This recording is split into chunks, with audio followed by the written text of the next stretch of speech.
Socialist के बारे में।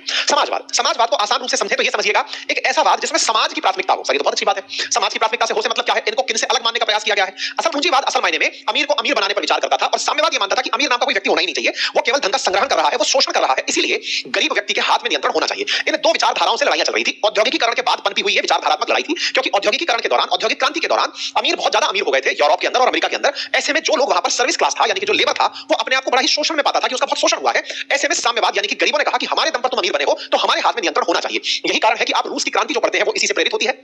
मार्क्स के जो विचार है वो इससे प्रेरित होकर के पब्लिक होते हैं और मार्क्सवाद जैसी विचारधाराएं निकल कर आती हैं। ये मैं इतनी बड़ी विचारधाराओं को 5 मिनट में समझाने की गुस्ताखी कर रहा हूं, इतनी आसान नहीं है चीजें, फिर भी हम एक ओवरव्यू लेकर चल रहे हैं। ठीक है साहब।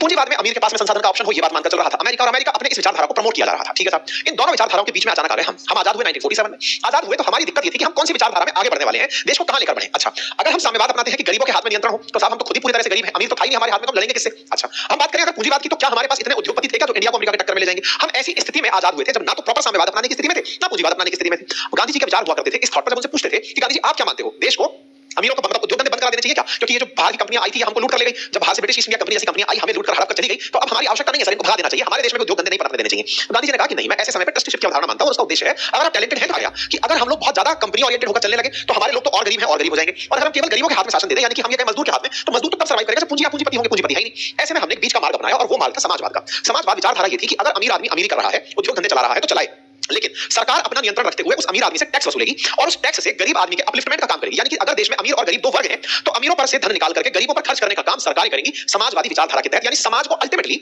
अमीर और गरीब में ना रखकर एक जैसा रखने का प्रयास करेंगी, अमीरों से लेंगी, गरीबों को देंगी, ऊपर उठाएंगी, बीच में चलाएंगी।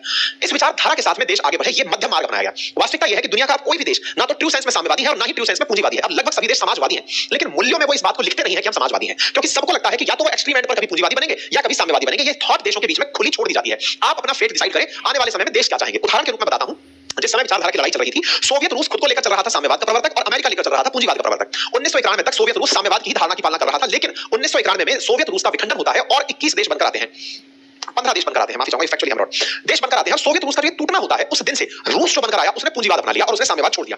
तो ये प्रियम्बल में क्यों नहीं लिखी गई? आंसर था उस समय की अंबेडकर साहब के द्वारा दी गई जानकारी में। असल में हमारी संविधान सभा के अंदर इस बात का जिक्र हुआ। संविधान सभा के अंदर केटी शाह नाम के जो हमारे संविधान सभा के सदस्य थे, प्रोफेसर साहब ने ये बात कही कि क्यों ना हम समाजवाद को हमारी प्रस्तावना में लिख दें। तब अंबेडकर साहब ने ये कहते हुए टोक दिया था, और इसके पूरे डॉक्यूमेंट्स भी हैं जो हम आपको दिखाएं। ये रहे वो डॉक्यूमेंट्स, डिबेट के डॉक्यूमेंट्स हैं ये, जो कि संविधान सभा के अंदर डिबेट हुई। उसके टाइटल से honourable doctor B R Ambedkar साहब के। संविधान सभा में अम्बेडकर साहब ने कहा कि अगर हम अपनी प्रस्तावना में ये लिख दें कि हमारा देश सोशलिस्ट बनना चाहता है, तो हम आज से ही हमारे संविधान के दर्शन में ये कह देंगे कि हमारा तो अल्टीमेट गोल ही सोशलिस्ट रहना है।